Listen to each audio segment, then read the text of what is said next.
Chapter 45 The Dead Robots. The gooseling floated on the breeze beside his mother as she climbed down the cliffside.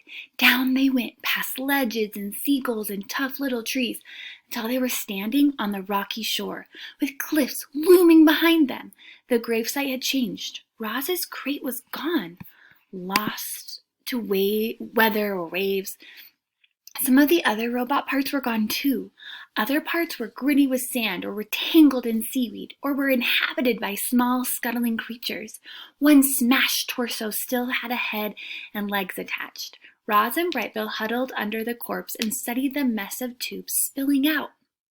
"This thing used to look like you?" said Brightbill. "Yes, we are all the same type of robot," said Roz, "and now this robot is dead. In a way. Will you ever die, Mama? I think so. Will I die? All living things die eventually." The gooseling's face scrunched with worry. "Brightbill, you are going to live a long, happy life." Roz laid a hand on her son's back. "You should not worry about death." The gooseling's face relaxed, and then he pointed to a small round shape on the back of the robot's head. "What's that?" he said. Roz leaned in closer. "That is a button, which is a knob on a piece of machinery that can be pressed to operate it." Brightbill began pressing the button. Click, click, click, click, click. "Nothing is happening," he said. "Probably because the robot is dead." Click, click, click. "Mama, do you have a button?" Brightbill watched as his mother's head turned all the way around and the small button came into view. "You've got one," he said. "I never noticed it before." "Neither did I," said the robot. The gooseling giggled. "Oh, Mama, you have so much to learn about yourself." Roz reached for the button on her head, but her hand automatically stopped before she could touch it. She tried with her other hand, but it automatically stopped as well. "It seems I cannot press the button," she said. "Would you like to try?" "What will happen?" "I think I will shut down. But I think you could simply press the button again to restart me." "You think?" squawked Brightbill. "What if you're wrong? What if you wake up different? What if you never wake up?" "Mama, I don't want to shut you down." Roz turned her head back around and saw that Brightbill's face was once again scrunched with worry. She knelt beside him and said, "Of course, you do not have to shut me down. I'm sorry if I scared you. Are you okay?" "I'm okay." Brightbill sniffled and wiped his eyes, and then he heard splashing. Otters were playing in the ocean. He had never seen otters before. He stared as they swam and dove and sloshed around with one another. They seemed to be having a ridiculous amount of fun, and suddenly the gooseling was smiling again. "Hello, my name is Brightbill," he shouted over the waves, "and this is my mama. Her name is Roz."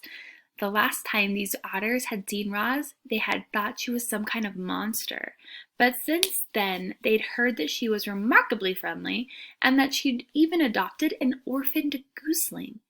And so the otters smiled at Roz and Brightbill, and they swam straight over and splashed on the rocks. "Hello there," said the biggest otter. "Nice to meet you both. Actually, Roz, we've met before, but you might not remember me. My name is Shelley." "I do remember you," said the robot, "but I'm glad to learn your name, Shelley." "You know each other?" said the gooseling. "These otters were the first animals I met," said Roz. "They were also the first animals who ever ran away from me." "Yeah, sorry about that," said Shelley as the other otter sniffed the robot's legs. "You know, Brightbill, when we first saw your mom, she was packed in a box and surrounded by soft, squishy stuff." Brightbill's brow furrowed. "You wouldn't believe how small she looked, all folded up in there." Brightbill's nose sniffled. "We thought she was dead, but when we reached into the box, she came to life and climbed out, looking like a sparkly monster." Brightbill's eyes welled up with tears, and then he felt his mother scoop him into his arms. "Are you okay?" she whispered in his ear. "I think I've learned enough about robots for today," he whispered back. "I'm sorry, Otter," said Roz, "but we really must be going." "I hope I didn't upset your little guy," said Shelley.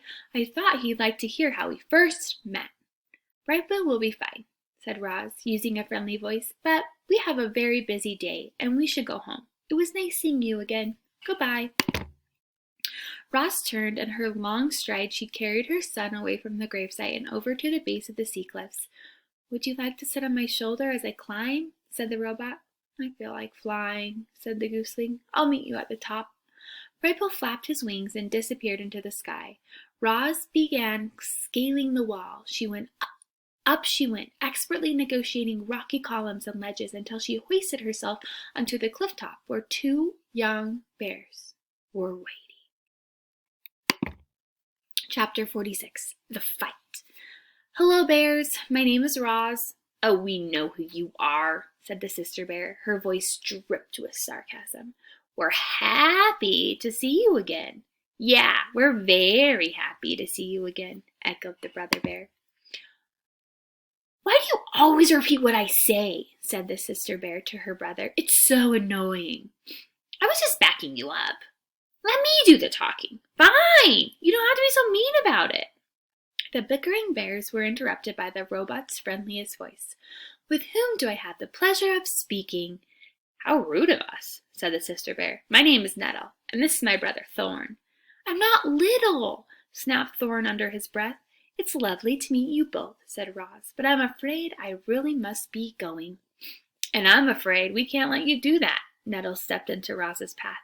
"My brother and we don't like monsters." "I am not a monster. I'm a robot." "Whatever you are, we don't like you," said Thorn. "We hear you become very comfortable on the island," said Nettle. "Now we're going to make you very uncomfortable. Yeah, we're going to make you very uncomfortable." "Stop repeating me, Thorn." Poor Roz was in serious trouble. The bears were closing in on her, and she couldn't run, she couldn't hide, and she couldn't fight. The robot didn't know what to do. But before she could do anything, there was a loud squawk and a streak of feathers. "Stay away from my mama!" Brightbill swooped down and skidded to a stop between the robot and the bears. "So the rumors are true," Nettle laughed. "There really is a runty gooseling who thinks the robot is his mother? How could anyone be so stupid? Do yourself a favor, gooseling, and fly away before you get hurt." "She's right, Brightbill," said Roz. "Please let me handle this." But the gooseling stood his ground. He spread his wings and hopped around, ready to defend his mother. The bears roared with laughter. Then, with a flick of her paw, Nettle set Brightbill tumbling over the ground over and over until he flopped onto his back and stared up at the sky, stunned. "This is our island," snarled Nettle. "And it's time for you to go," growled Thorn. Roz made herself as big as possible. She banged her chest and roared wild, angry sounds, but the bears were not intimidated. They roared right back, and they attacked. Nettle pulled Roz into a fierce bear hug while Thorn clawed at her legs. The robot tried to shake free, but the bears would not let go of their prey, not this time. A cloud of dust bloomed around the trio as they thrashed closer to the edge of the cliff. All of a sudden, something burst out of the trees onto the open cliff top. Mother Bear, she was gigantic, like a mountain of golden fur, and she was furious. It seemed like this would be the end of our robot. But Mother Bear wasn't there to join the fight. She was there to break it up. "Nettle, Thorn, get over here this instant." The young bears should have listened to their mother. Instead, they pretended not to hear her. Nettle slashed at Roz's body, and Thorn began wrestling with her foot. He grabbed the foot with both paws and forced it up from the ground.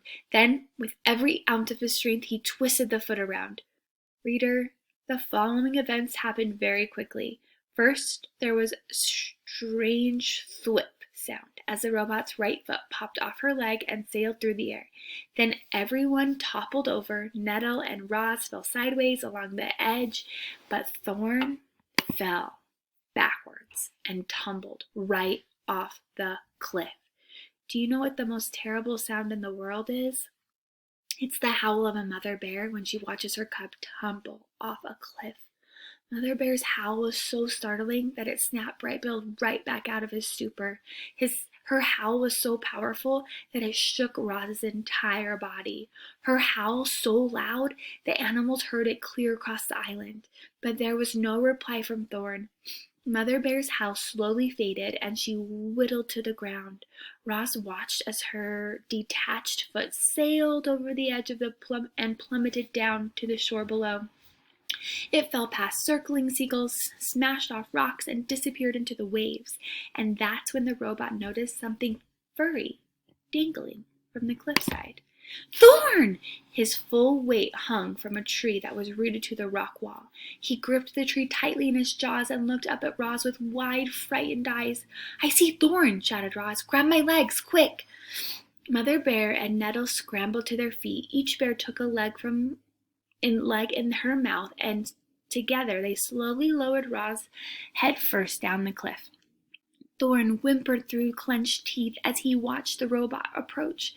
Then he felt her strong arms wrap around him and heard her booming voice holler, "Pull us up!" Thorn let go of the branch and cried, "Please don't drop me, Roz, I don't want to die." "Don't worry," said the robot. "I will not drop you." The next few moments seemed to drag on and on. Mother Bear and Nettle kept pulling on Roz's legs, and more of the robot slowly came into view until a furry golden head finally appeared, and Thorn leaped into the embrace of his family.